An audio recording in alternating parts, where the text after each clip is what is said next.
来继续来关心这件，这个中国一台渔船掠鱼，甲咱食过界，海巡署是出动来追捕，结果对方并船有2个人死亡，但是这个过程并无录影。国民党的立委徐卡心讲有野空者甲野料，讲海巡署昨所公布的时间点有问题。海巡署是讲，伊是下晡的1点05分发现到渔船，1点08分渔船是抓行拒绝着查检。1点10分来入海，2点40分送病院。但是徐卡心的版本是下晡的1点05分发现渔船，到1点45分才因为拒绝查检，小客并船。送病院的时间是2点07分。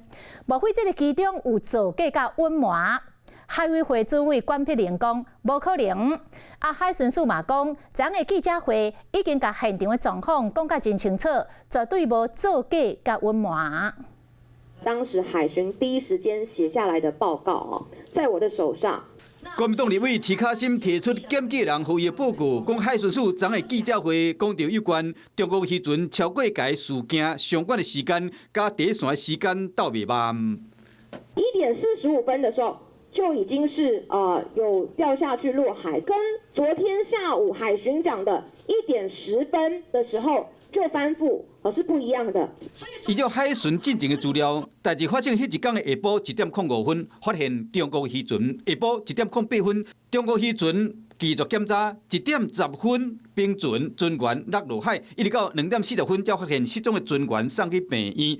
因过伫这份检举报告下晡1点05分发现中国渔船了后，一直到1点45分，中国渔船才伫继续检查的过程中小 A 并船落入水的这个船员是伫2点07分就医。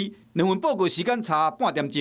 尴尬的是没有录影，那又或者是过程当中有刻意隐瞒吗？那更夸张，就是在黑箱。总是这个意外，我们觉得遗憾。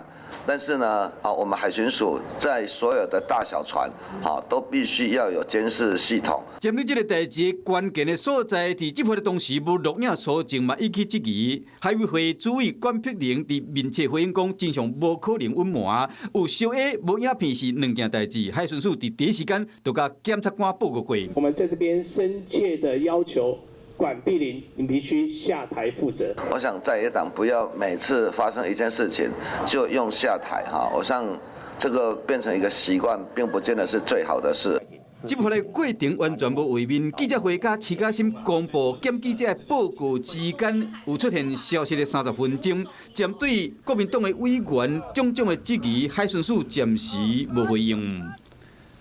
Hello， 我是郑雅芳。想要抢先掌握最及时的新闻资讯吗？赶快订阅、按赞、开启小铃铛，锁定华视新闻 YouTube 频道。